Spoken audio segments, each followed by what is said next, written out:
So ito na po siya, oh.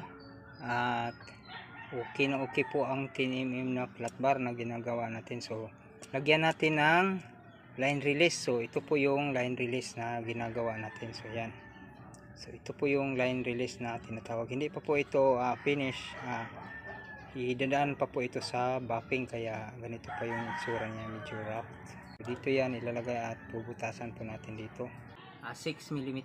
So yan, oh. Bukan natin. So ayan, oh. Ayan.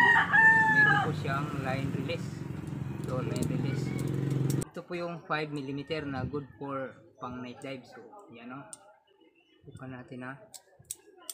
So ayan, oh. Yan, yung line release natin. Pag kalabitin natin, yan, i-slide lang yung tali ng ating shaft. So ito na po siya, oh. At okay na okay po ang